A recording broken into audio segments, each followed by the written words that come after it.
Hey friends, Kylie here, your host of Dream On with Kylie O'Miller, back for another episode with another inspiration in my life, mindfulness extraordinaire, and someone that is determined to make special things happen for the mindsets and overall well-being of athletes everywhere. Thank you as always for tuning in. These episodes are recorded from a live Zoom webinar that I hold through the KO17 Lacrosse app and are constructed into this Dream On podcast that you have found here.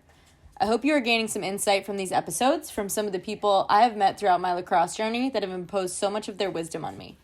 We've got another special guest this week, and I'm pumped to get right into it.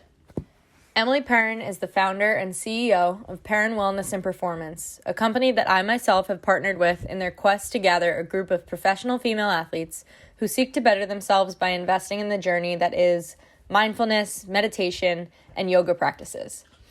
Emily is my coach in this area, and I'm forever grateful that a newfound hobby of mine in practicing yoga brought me to someone who is so fluent in how that practice can help me connect my mind, body, and soul, and how ultimately that can help me to become a better version of myself, both on and off the lacrosse field. Emily is someone that I have not yet met in person due to the virtual sense of life that we have been living in over the past months. And don't get me wrong, we share our jokes about that in this episode, as well as many others about Britney Spears karaoke moments and spirit animals. But something that truly stuck out to me about this episode was how we turned everything that was negative about both of our journeys into positives. Or, as Emily calls it, asking ourselves what these lows were there to bring to our lives. It's always something that's going to make you stronger in one way or another, either now or 10 years down the line. And this episode even struck us both to truly dig deep and discover who we were outside of the bubble that our professions contain us in sometimes, which was a really special moment for me. I hope you enjoy this one just as much as I did. All right. Hello, everyone. Welcome to another Dream On Live. Super excited. I know I say that every week, but super excited for today.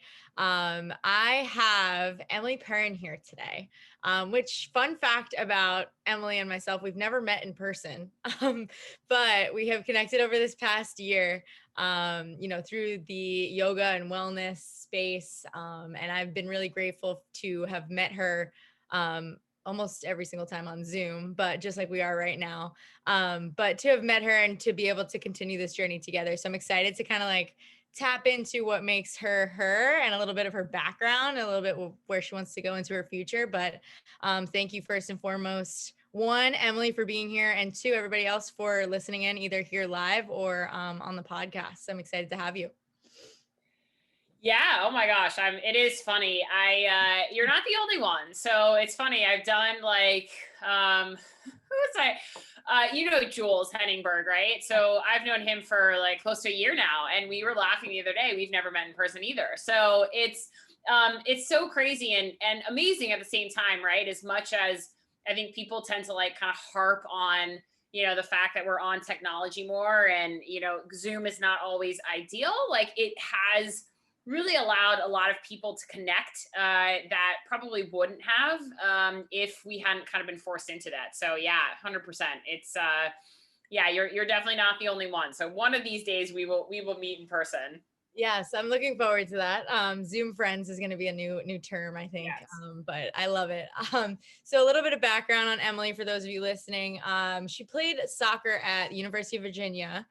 She's the founder and CEO of Perrin Wellness and Performance, which is all about integrative wellness and performance coaching, specializing in restorative yoga, mindfulness, meditation, and especially yoga and all these things for athletes. And that's how we got connected.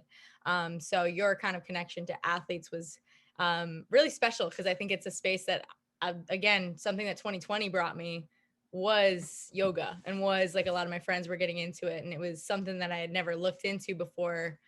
As an athlete that trains hard and thinks she's taking care of her body, there's this whole other space to it, which I'm excited to kind of tap into and ask you some questions about later on. But before we do, I always like to get off to a good start here on Dream On. So 3 quick things. Oh, held it 4, but I meant 3. Something you are thankful for today. It's so funny. So I was doing a session earlier with a women's pro team in London, England, and we were talking about gratitude. And, I would say I woke up this morning kind of like, I don't know if anybody else felt this way, but like Super Bowl Sunday, like we tend to kind of like overindulge, sat on the couch a little bit too much, ate some things that did not feel great this morning.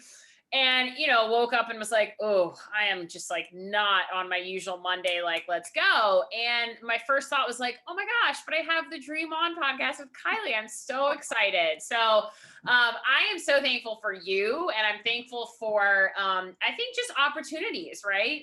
Opportunities that my work allows me to have. And, I think through that, I get to meet amazing coaches and athletes, and you happen to be one of them. So that's what I'm feeling grateful for. Long answer, but. Oh, no, perfect answer. That was so kind. And I definitely feel that overindulging, sitting on the couch, Super Bowl Sunday. Yeah.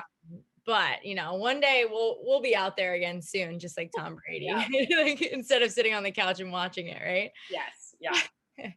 All right. Something that you are proud to say that you've accomplished today. Oh, honestly, that I just got through the day. And I think that is so like underrated sometimes. Like sometimes you just have to get through the day, like you just got to take it hour by hour. And that is literally how I felt. So yeah, I mean, my day started at about 6:15. And so I just feel like I haven't stopped since. And I just have been like, take it away. I had today was kind of like my day of individual meetings with a ton of athletes that I work with. So it's definitely like it's a lot of conversation, a lot of interaction. So yeah, I am really just thankful that I made it through the day. Well, I am thankful that you are taking another hour of your day to hang out with us and continue that conversation. Absolutely, anytime. All right, last but not least, something that you are pumped to go out and chase. Could be tomorrow, could be the rest of this year, in the next couple of weeks. What would that be for you? Yeah, so wow, this will be my first public announcement of this, but I am actually writing a book with my dad.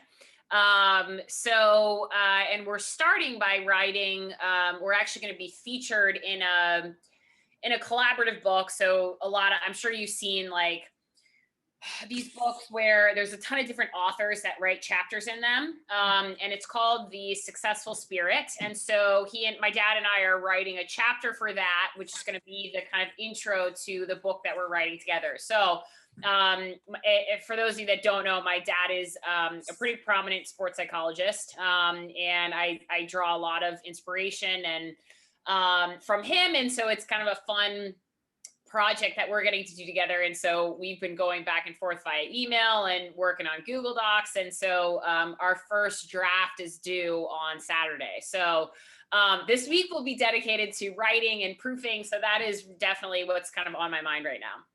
That's amazing for two reasons. One, the fact that this is like the second major announcement that has happened on a Dream On podcast episode. Oh yeah. You are second. First was Alex Oss announcing that she was going for the Sports Illustrated swim edition. She said it on here as well. Love it. And number two, the fact that you're doing that with your dad. I think that just means a ton. And that kind of just brings me right into exactly my next question. Just kind of, how you grew up, where you grew up, what your family life was like, and how you drew that inspiration from your dad and others around you. I know you have a sister as well. Yeah, I do. So yeah, I grew up in Charlottesville. So my dad for the first 8 years of my life was a college basketball coach. So he coached at the University of Virginia. He coached there for about 15 years while he was getting his PhD in sports psychology. So I mean, many of my first childhood memories, 3-4 years old, are college basketball, and being in U-Hall, which is the old, for those of you that know the University of Virginia, it's the old basketball arena that is now demolished. So it's not there anymore. But, my earliest childhood memories are college sports. I grew up around a team. This was when players could babysit for their coaches. Basketball players were babysitting my sister and I. Fun fact, actually, Julie Myers, who is the head coach at Virginia, also used to babysit me. She and her sister when they were playing there. So yeah, my life was college sport. And So growing up, I kind of, did a lot of different things, did a lot of different sports. And I actually swam full time. So swimming was my first sport, my first love. My mom always jokes. She's like, I mean, we threw you in the pool at like 4 years old and you were like a fish. And so grew up swimming kind of year round. So summer swimming and then, I mean, really year round. And that was kind of like really what I thought I was going to do. I thought I was going to grow up. I thought I was going to go swim at the University of Miami and that was going to be that. And I just kind of slowly hit like 12, 13 years old and just was miserable. I just could not get out of my own head. And when you're swimming, you're in a pool, you're in your own head constantly. And I just kind of felt like I was so burnt out at the age of 12, 13. And, I didn't have a great like coaching, the swimming program that we were a part of was very intense. I went to the Junior Olympics when I was 12 and 13, and it was really intense. And I think that played a part in my burnout.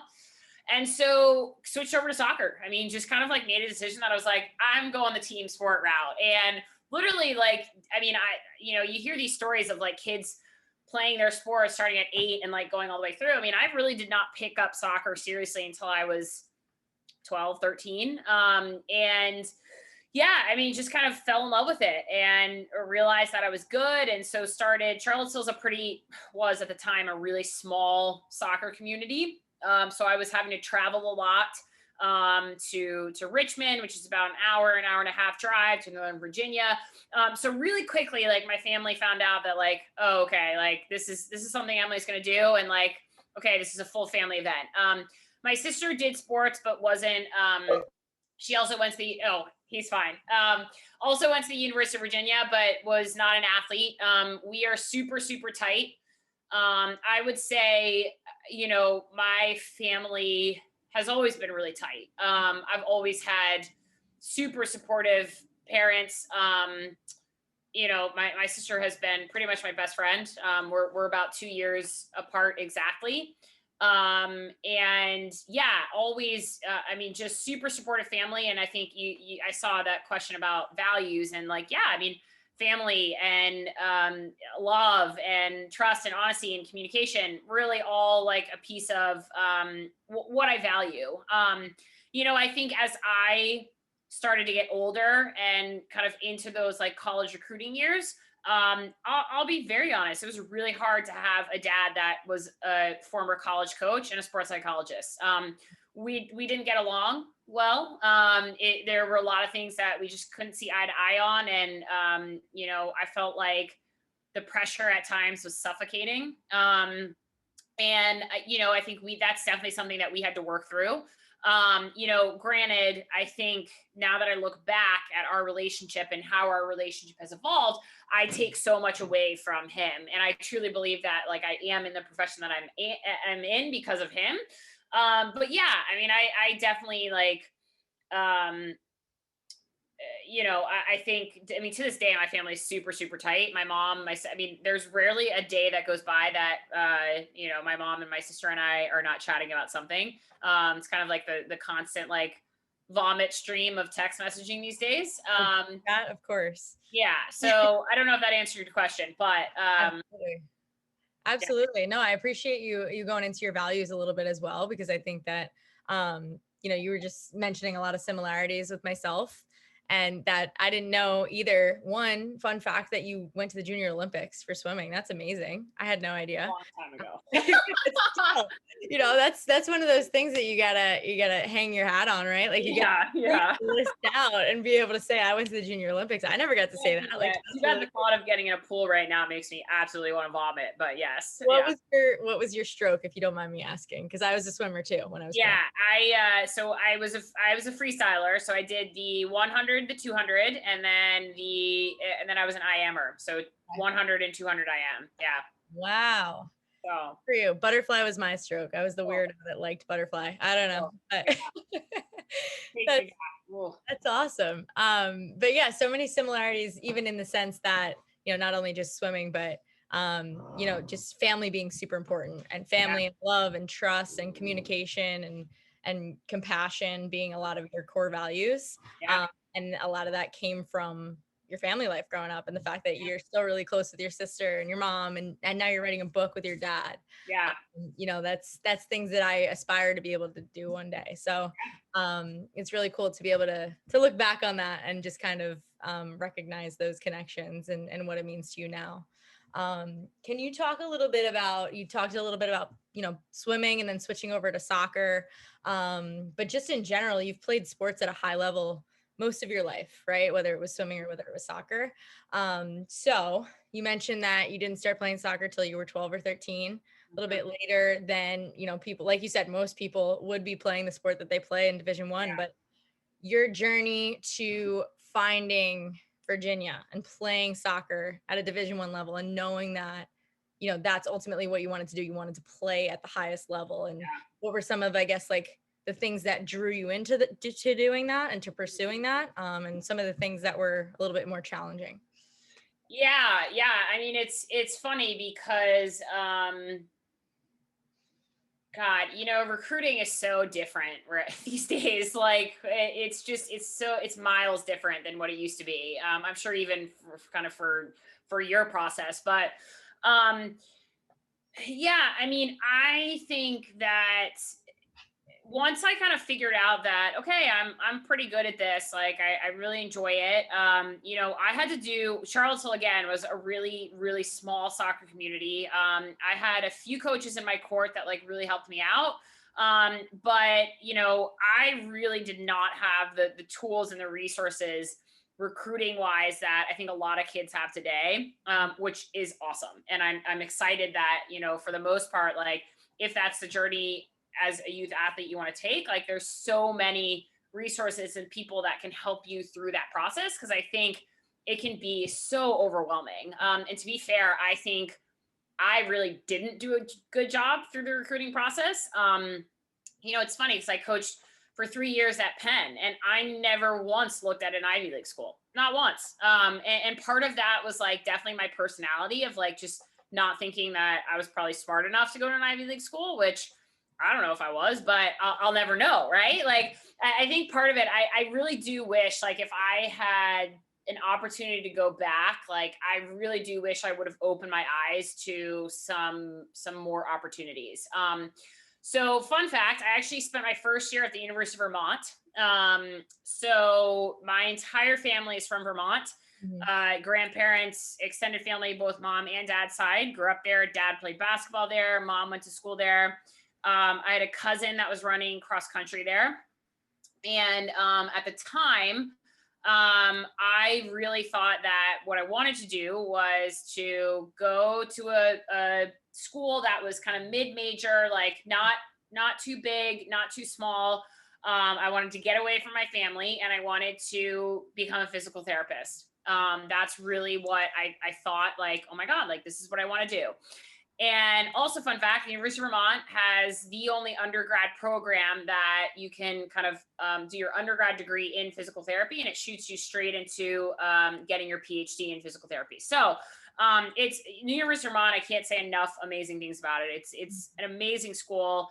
It's a great place. Burlington's awesome. It's a little cold, but I got there and I loved it. I loved everything about my classes. I was doing well in school. I had a great freshman career. I was a leading scorer and I was on the, all rookie team. And I just kind of like, I don't know, I got to the end of my freshman year and I was just like, I don't have a desire to play professionally at all. I really didn't. I had zero desire to play professionally. I knew that I probably wanted to try coaching at some point because of my dad. And at the time, the women's league it had folded. So it wasn't a thing. And I really just kind of felt like, man, if I've got 3 more years to get this right, am I really testing my limit as a player? And the answer was no. And so I decided to enter into the transfer portal, and I already knew Steve by just growing up in Charlottesville. And I never looked back. I transferred back home, came back to Charlottesville, went to UVA, redshirted. So then this is where kind of like a lot of my experience with like anxiety starts, quite frankly, and just kind of dealing with hard stuff. So when I transferred, that fall, going into the fall of 2009, I had a L4, L5 fracture in my spine. So it was incredibly painful. I mean, so much that like you can't do anything, let alone try to play a college sport. And so I had to redshirt, and really just kind of work back to just basic functions like walking and like being able to stand for more than 10 minutes. It's, you know, and once you're kind of the vertebrae break, they're broken. And you're okay. You just have to kind of get through the healing process. And that took several months. And it was hard. It was rough. I felt super behind because I didn't have my freshman season there, right? So I'm coming into a new team. I felt really behind. To be fair, I even like technically was probably like I was definitely a raw player technically, like needed a ton of work technically, which I did at Virginia, and I spent a lot of time with my head coach, bless his soul. But when you're first coming in and then you're injured, like you just feel the weight of the world on your shoulders. So yeah, that was kind of the first, like, and once I got there and I got my feet under me, like I had an amazing experience. You know, you can't, like Steve, my head coach, who is still at Virginia. I mean, he's one of the best coaches in the women's game. No arguing about that. He's won 2 World Cups with the full team.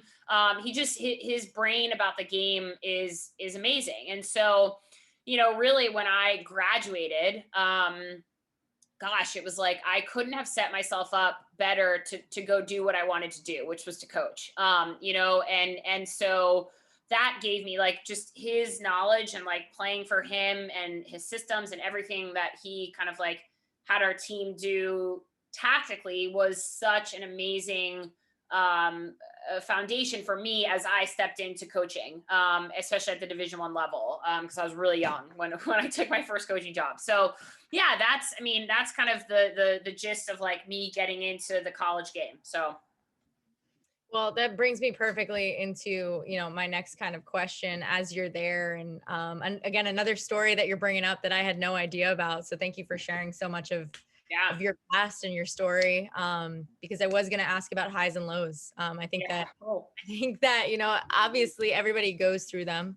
And I think what's important to remember is that someone's high is going to be, you know, someone's low. And someone's low is going to be way worse than someone else's low. But no matter what, somebody, you know, everybody's going through something. Everybody's journey is going to make them that much stronger in order to get them to where they are today. So I guess just talking a little bit about what your highs and lows were while you were in college and then going into, you know, post-collegiately as well. And I know you mentioned a little bit about what you struggled with in the mental space. Which I think is so important to talk about as well. It's a physical game, soccer, lacrosse, all the things, all the sports that we play, but so much more mental in a lot of ways. So I think just kind of, can you touch on some of the highs from those moments that made some of the lows worth it and so much more, you know, able to get through some of the things that got you through those lows? Yeah. Oh my gosh. I mean, like, I think it's so funny. I actually saw something on Twitter the other day about like, I think it was Utah lacrosse. I don't know if you know any of those guys, but they were playing at Bellarmine, and I don't know where their practice was. It looked like they had literally just pulled off the highway and like we're like, okay, we're gonna practice here. And somebody had commented in the comment section about how like these kids are not going to remember the score of the Bellarmine game, right? Like what they're going to remember is stuff like this, right? And that is so true, right? Like, what do you remember? You remember the relationships. You remember the fun times that you had with your team. I mean, some of the funniest, God, the best memories are, so we spent our preseasons in Michigan. So, because Charlottesville is just brutal in the summer. It's muggy, it's hot, it's disgusting. So we would get on a bus at about 6, 7 o'clock at night, a sleeper bus, and we would drive through the night to Michigan, to the lakes, the Finger Lakes. And dear God, I mean, brutal 2 weeks of preseason, right? But it's just the memories that you have from those 2 weeks. I mean, we would live in like this, like, kind of like, it was called the Leelanau School, and it was like this little like camp, and everybody had, they were like bunk beds, and like, that's the type of stuff that like you remember, right? And like part of our fitness was to like run sand dunes. Like, who in their right mind like goes to do stuff like that, right? And you're like, college athletics. But yeah, I mean, you remember those bus rides. You remember the funny stuff that you did with your teammates, and like good memories. And I would say that, like, although I don't like I would say there's teammates that I'm definitely closer to and stay in touch with. The majority of us have we watch from afar, right? And that's easy to do with social media, but like, you can still remember, nights and team gatherings like it's the back of your hand, like, and so I would say those were the highs, right? And I think to be fair, I'm a huge advocate of like, what does something have to teach you, right? I truly believe that like every experience in life has something to teach you. And what I think are my highs are the lessons that I've learned from my lows, and the lessons that I learned from the lows in that time. I've faced a ton of injury.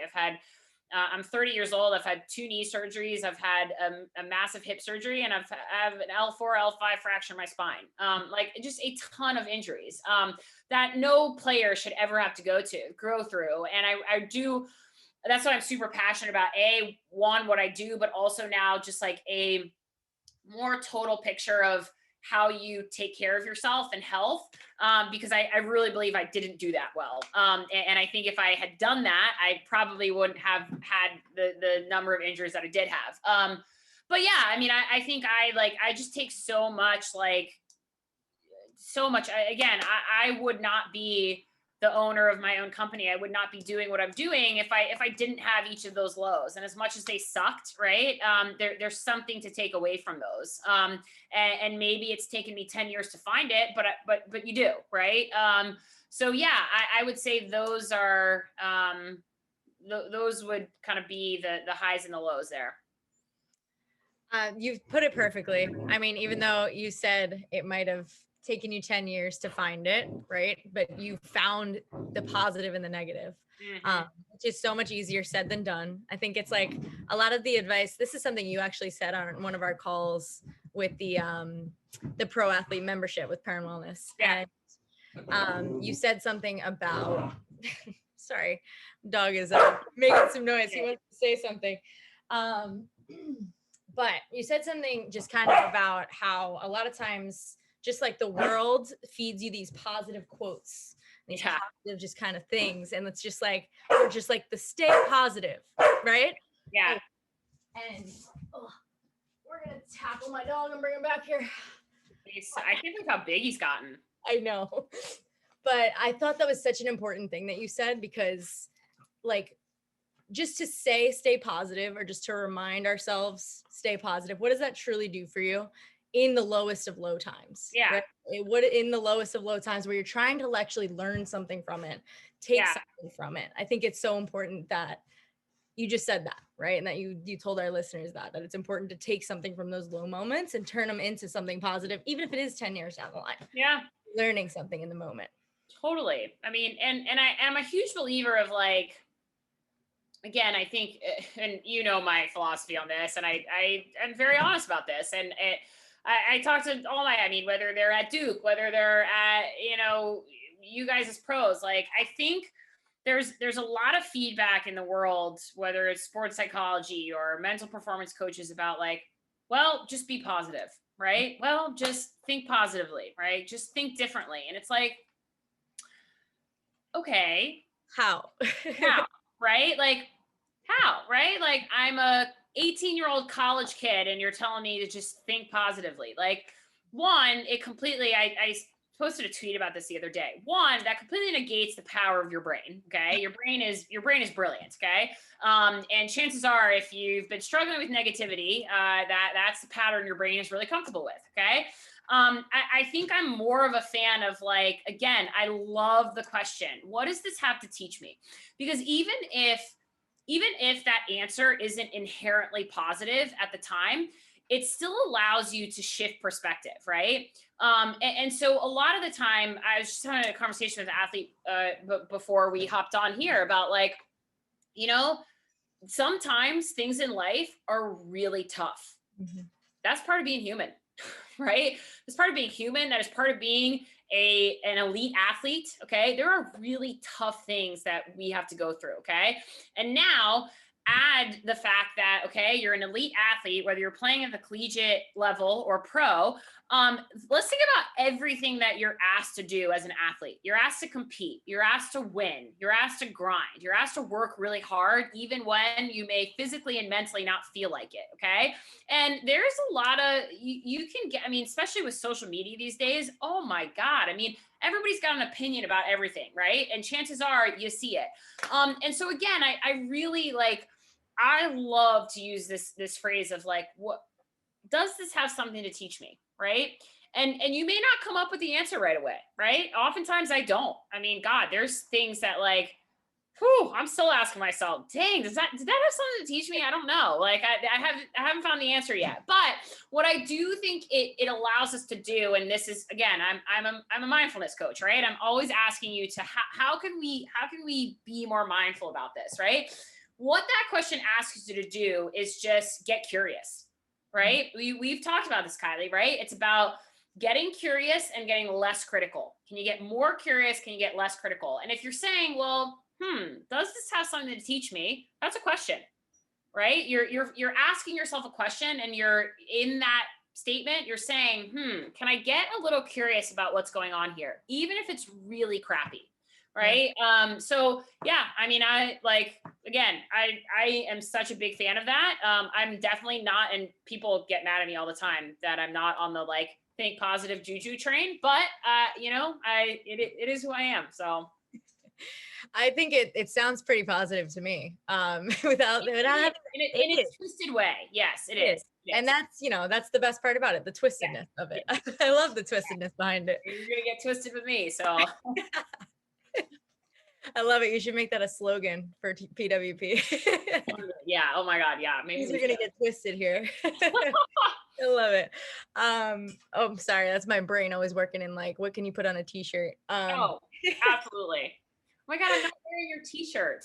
Oh, it's okay. Don't worry. And yeah, I'm pretty positive I have worn, like, the same thing in all of these. I did a podcast with Lizzie Colson the other night, and I'm pretty positive I'm wearing the exact same thing. I'm like, dang, y'all need to stop recording, like, the images of these. It's okay. I'm definitely not wearing nice pants right now. Like, it's just, it's the Zoom outfits. Yeah, 100%. So you mentioned something, obviously we just got into that conversation just kind of off the riff there, and you're clearly very passionate about what you do. Yeah. Right? And your mindfulness coaching and what you're putting, into not only my brain, but into the practices of a lot of young athletes, a lot of elite athletes, a lot of people that you influence. And I guess my question is, where did your passion for that come or kind of blossom from? Like, was it right after college? Was it during college? Like, when did you first experience your love for yoga and finding this journey through mindfulness? Yeah. So we may have talked about this before, but no, I mean, God, it did not come until way later than I probably really needed it to. But I mean, my dad's a sports psychologist, right? Like, I've always kind of understood, right? And I grew up around college athletics. So I've always kind of understood that this stuff is important. And I think in his own way, my dad does really talk about this stuff. Our angles and our approaches and kind of what we do and how we work with athletes is a little bit different. But I've always kind of had a door to this. But really, I didn't get into this for myself personally until I legit hit rock bottom. I was 27 and I was living from panic attack to panic attack. Had been coaching at Penn. So I was an assistant there for 3 years, and kind of like had this revelation that like, oh my gosh, like I just was like, oh my God, like how am I supposed to be an assistant coach taking care of these young women, these brilliant young women, coaching college soccer if I can't even take care of myself? And I was just not doing well. I was in grad school at the time. I was just so overwhelmed. I was like, this is not what I want to be doing with the rest of my life, but I don't know what I want to be doing with my life. And this was when I had like totally destroyed my hip and needed pretty significant surgery. Was not going to be walking for like 2 months. So I was just like, you know what? Pause on life. Like, and that is 100%, you know, I'm getting my master's in clinical social work. So I'm a very like, think of the power, privilege, oppression lens. Like this is very privileged, right? For me to just be able to say, okay, I'm going to take a leave of absence. I'm going to move home with my mom and dad, fix myself and figure out what I want to do. And I just had a complete and total, utter mental breakdown. I did, you know, I was living again from panic attack to panic attack. I had so much anxiety. I was just not well. I really wasn't. I landed myself in inpatient psychiatric care for the second time in my life. Not something I'm proud of, but it happens. And I got out of inpatient care, and I literally just had one of those kind of like moments where you look in the mirror and you're like, okay, it's really time to get it together. And I knew that if I did not get a handle on my mind, my emotions, my body, I was not going to be living much longer. I really, that's how bad things were. There was something in me. I was living with my mom and dad, and there was just something in me on like the 5th or 6th day after I got out of inpatient care for the second time, that was like, you know, I kid you not, I hadn't moved in like 5 days, hadn't showered, hadn't gotten out of my pajamas, wasn't eating. And something in me was just like, go to yoga. I have no idea where it was. I mean, this is where like, you know, I don't care what you believe in, but there's something higher than us, and homeboy spoke to me. Okay. And, I just was like, for the first time in a really long time, I was like, oh my gosh, okay, I can do that. I was like, that's easy. I can do that. So got my yoga clothes on, looked at the schedule, went and took a yoga class. And it was a hatha. It was a very like slow paced class. And I breathed and I moved, and I just got to the end of the class in Shavasana. I was like, I need to do this. This is something I need to be doing. And sure enough, I got on a yoga mat every single day. I then, just being kind of like the curious kind of creature that I am, I was like, meditation, here we go. I don't know what it's about, but I'm sure it's good for me. I mean, when I first started meditating, I could last 10 seconds because I was still in panic. If you know anything about panic, your body is still having a very fight or flight response. I mean, I was so out of whack. 4 months later, I mean, I was meditating every single day for about 5 minutes, which was like a big deal. I was getting on a yoga mat. I had ordered like 10 books about mindfulness and meditation, and I just attacked it. I attacked it like it was my life, because it was. And I think this is where like my work ethic very much comes in. It was like, okay, no, this is, and this is why for my athletes, I equate a lot of this training with the physical training we do, right?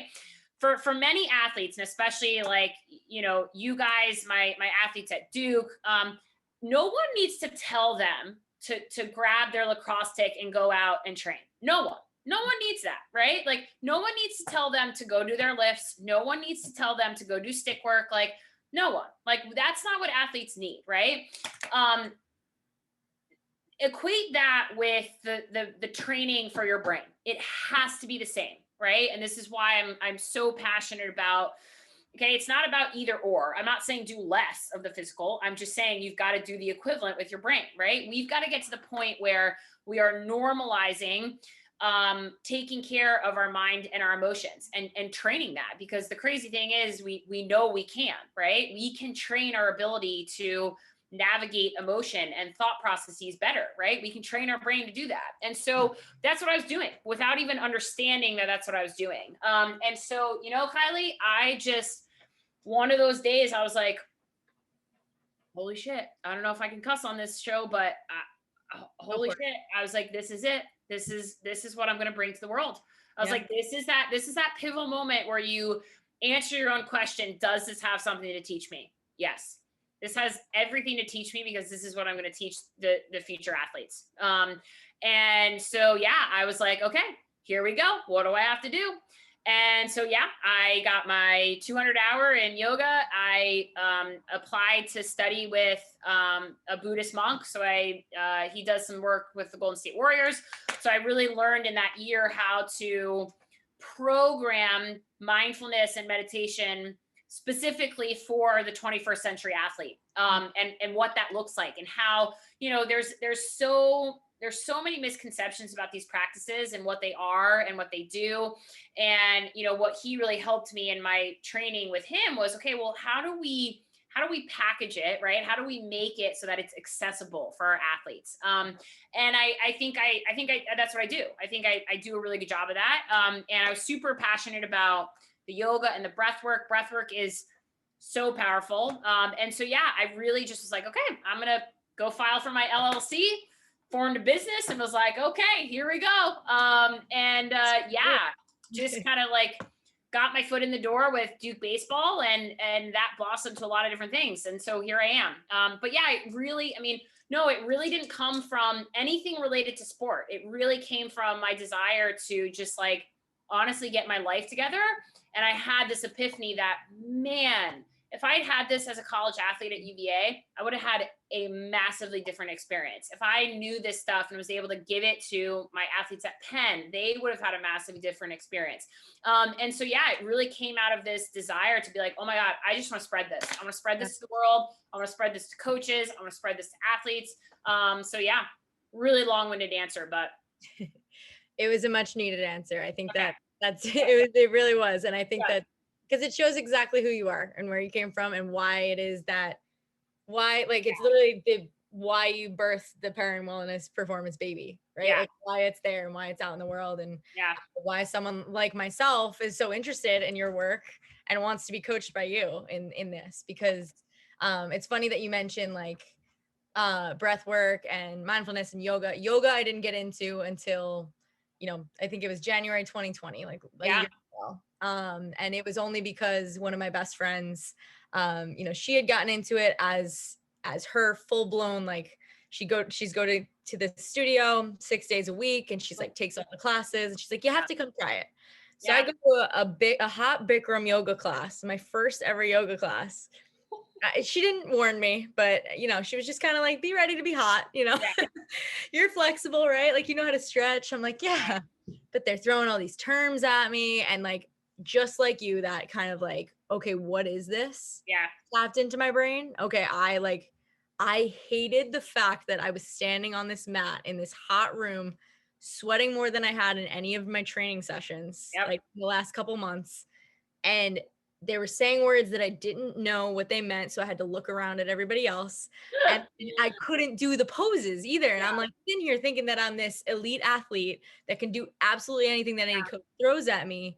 And then, this yoga instructor in Babylon, New York is just throwing this at me. And my best friend's like standing on her head. And I'm like, where is it coming from? And I think that it forced me to just kind of like look at myself in that mirror and just be like, okay, something that you've looked at from the outside as, oh, okay, cool. Like they're doing that. I'm a professional athlete, so like, I don't need to do that type of thing. I need to stay training. It's a humbling experience. Yes. Yeah, exactly.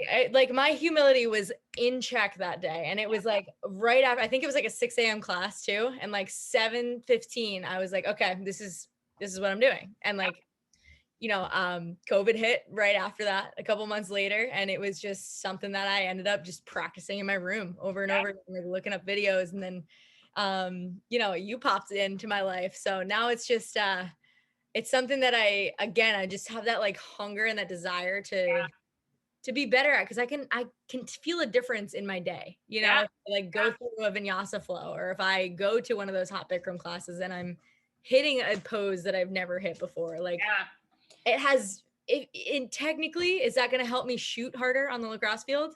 Probably not, but it might.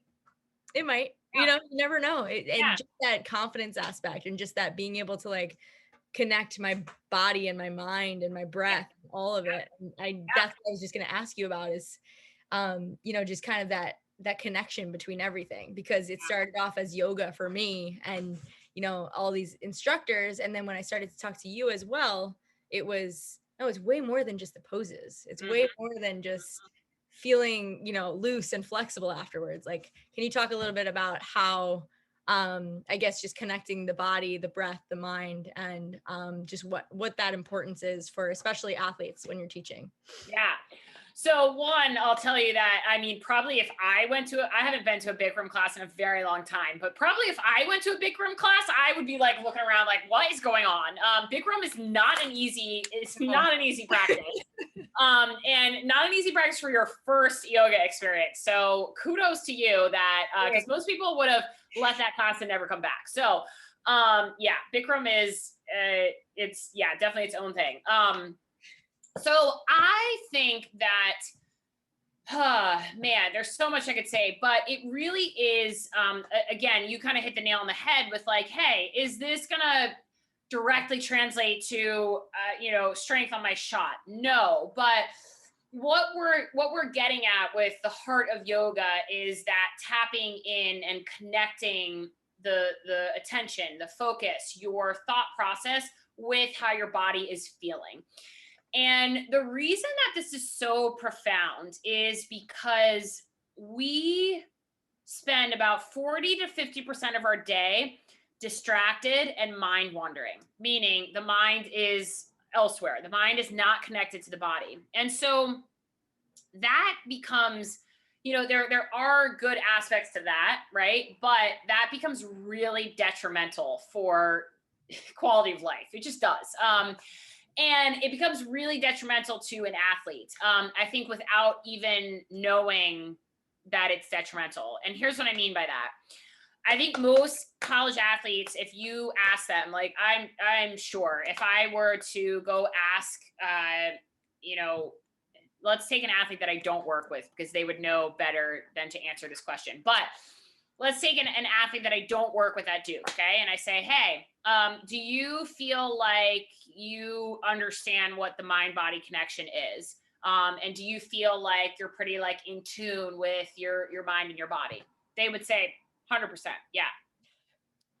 I'm a Division I athlete, 100%. We all would say that. Right?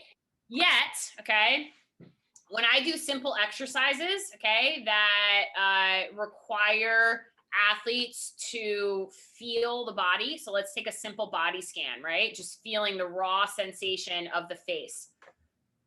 Many of them cannot do it. They don't understand, they don't know, and they cannot tap into the raw feeling of their actual body. They have a very hard time with that. And that's the heart of it, right? That is being able to simply understand what we are feeling in our body in the now, right? Without trying to change it, without trying to do anything with it. And many athletes, time after time, I get this response that's like, you're telling me to feel my shoulders, but I don't feel anything. I don't know what you mean by that. And yeah, it's because you really have not spent the time to tap into your mind and your body. And that is what I believe is most profound about a yoga practice. Practicing yoga is at its core a mindfulness practice. It is an active mindfulness practice, meaning we are required to pay attention to our own bodies in the here and now without judgment as we move. So as we move from posture to posture, whether it's strength based, whether it's mobility based, whether it's sleep based, right? We're required and we're cued time after time to be with the body. And so as athletes do that more and more, and I think as the, especially with the athletes that I work with, I think what they have found is that, holy cow, I mean, I just know my body in a way that I never knew was possible. And I think I found that in my own practice, and not with just yoga, but with just mindfulness in general. And I think, sure, all right, does that help with the physical piece of sport, right? Like taking care of your body, regen and recovery, right? As you get older, that stuff is huge. Yes. Okay. But in my opinion, what I think it is most profound for is how we navigate the mind and emotions. Because what we know is that what we think and the emotions we feel actually present physically. Many times we think and we feel things, and we have a visceral reaction to them. Yet, time after time, how many people have you heard, like, they talk about these symptoms of like feeling jittery, and like they're like, what's going on? And I'm like, you're anxious. It's called anxiety. Like, and people don't understand, right? And that's because they really truly aren't taking the time to pause and to be and to understand the feeling of anxiety. And so what I believe is so profound about the practice of yoga is that we're getting to know ourselves. We are getting to know ourselves in our physical bodies and in our minds and how we navigate emotion. And that is the most profound thing that you can do for yourself as a human. Take being an athlete out of it, right? It is, and I know I'm jumping to this question that you asked me from your email, but I think it's important here because one of the best things and the best advice and what I have taken from my father, so I take this very seriously from him, is, he said, constantly get to know yourself. Constantly get to know yourself. Don't ever stop growing. Don't ever stop learning about yourself. And I think that is, and has been the best advice that I could have ever gotten from my dad, ever gotten as like someone who is now in this business. Right. And I really do believe that these practices are the heart of that, right? This is the absolute epitome of what you're doing. You are constantly just getting to know yourself, because the reality is that you're constantly changing. That's what I was gonna sorry, say. I know some people like live under this philosophy that like people don't change. You change every day. Like your thoughts, your emotions, your feelings, your body, it changes every day, right? And so this journey, right, to get to know yourself is evolving. It's constantly evolving. And so what practices like breath work and mindfulness and yoga and meditation do is they give you time and space to do that, to explore. And that is, I mean, like the best gift that you can give yourself. Obviously, I'm drinking the Kool-Aid, but I think everybody should. So that is really what these practices are about. And that's really the essence of like the mind-body connection, really, truly, and genuinely getting to know yourself.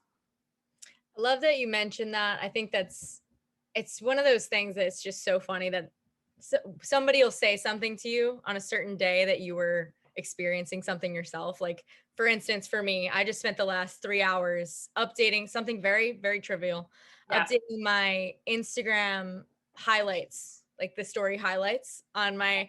So when you do that, like I haven't done it in like 3 years. So I'm looking through story highlights from like 2018, and 2017. And I'm looking at them and I'm like, I used to post that, like compared to like what I would post now, you know what I mean? What I would post now. And it's something, again, so trivial, but like, a lot of my day is spent on social media and promoting myself and my own brand. And it's just so funny to notice the change and notice the development. Totally. Especially that one. Yeah. Totally. I mean, it's constant. And yeah, I mean, even though it's so trivial, it's a great example. It's a great example. Again, we're constantly evolving.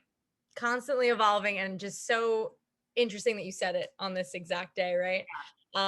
But yeah, I think I love that piece of advice from your dad. And thank you for jumping to that, because I usually take some little pieces of wisdom from these, and that is definitely one of those from this episode that I'm going to take down. So getting into that just a little bit, outside of PWP, outside of your sports career, who is Emily? What are your hobbies? What are you interested in? What are you passionate about spreading to the world, or any sort of messages that you have? Who is Emily? Oh man. So I kind of laugh / cringe at this question. I always do too. Because I mean, you and I are very similar in that, look, what we do professionally requires a lot of us, right? Mm-hmm. And I don't think people like you and I would have it any other way. Yet, you know, that it takes a lot. It takes a lot of you. And you know, in order to be successful, that's what happens at times. You know, what am I passionate about? God, I mean, this stuff, right? I think I am really passionate about growth. I'm passionate about impacting lives, in whatever you're doing. You know, I think when, you know, nothing lights me up more than having a conversation with somebody that wants to impact lives positively. Like nothing in the world, whether it's a 10-year-old or an 80-year-old. Okay. If someone wants to impact lives and change lives for the better, I'm like, I'm your girl. Like I'm there. I just think I think it's amazing. I think it's one of the best gifts you can give. I'm super passionate. I'm definitely a connection and a relationships person, meaning, you know, I value genuine connection. And I think that is because there's so little of it today. It's really hard to find. And I just, I really gravitate towards people and to activities and to things that really provide genuine connection. And I think, to be fair, my work does a lot of that. Yeah. God, who am I outside of PWP? Okay. Well, I mean, I am extremely active physically. I obviously love to do yoga, but that's probably like, I do yoga maybe once or twice a week for myself. I really I love to sweat. I love to grind. I love to lift. Not a runner. I cycle quite frequently. Big Pilates person. Love Pilates. People laugh at me all the time, but I don't care. It's been monumental in helping me, especially with my low back stuff. Love to be outside, love to be in nature. Don't love camping though. Fun fact, don't ever get me to camp unless there's like a log cabin. Is there a story behind that? No, I just don't. I need hot water and plumbing. Yeah. Okay, indoors. Got it. Yeah, 100%. Yeah, I mean, when I look at like my life, I really am like, my family's a big part of my life. I've got an older sister and she's married. So my brother-in-law, they live in Nashville, Tennessee. Then my mom and dad are back in Charlottesville. Single, you know, when I find the person that I'm ready to marry, it'll happen. I obviously spend a lot of time with my company and with school. I mean, I'm a full-time student, so I spend a lot of Friday nights writing papers and doing research, and like doing things like mock therapy sessions, because that's what I have to do, which people are like, you're weird. And I'm like, well, I have to. So it was a Saturday night the other day. I think it was last week. I texted you on a Saturday night and I was like, hey, can you do it on this, like the podcast on this day? Sorry to bother you on a Saturday night. Like I'm just doing work right now. And you were like, no, I'm doing work too. It's okay. Yeah. Writing papers, like reading, you know, I mean, I'm, you know, basically what I study is mental health and trauma in the elite athlete community. So I spend a lot of time reading. I got to watch a lot. So when you are, well, at least my program, like a lot of our clinical stuff, we have to watch a lot of film, right? We've got to watch a lot of therapy sessions. We've got to break them down. So yeah, I spend a lot of time doing that, but like, I genuinely love it. I genuinely enjoy it. It just is awesome. I mean, who doesn't love a good Netflix binge? Like all about like, what are you watching right now? I'm actually watching Shameless right now, which is just Good one. too good. I know. Twisted, to go back to that word. Yeah, It's a yeah, good one. it is. It's a good one. I mean, oh, you know what I did just recently watch, which is pretty good. Flack. You seen that? No, I haven't seen it. Lack. Do you know who Anna Paquin is? Yes. She's in it. She's the star. It's on Amazon Prime. Okay. Yeah. You know, it's funny that he's playing. I would love to get a dog, but I'm about to move, so I'm moving to Durham. So when I move, it will probably be the next thing that I do. Get a dog. Keep me posted on the puppy process. Yeah. Try to get them to not nap for 3 hours before you do a podcast. Okay, sounds good. Right now. Yeah, I will keep that one in mind. Oh, that's my fault. I don't know. I feel very boring outside of what I actually do. So listen, I think it's great because, like you said, I am the exact same way. And it's good to know that.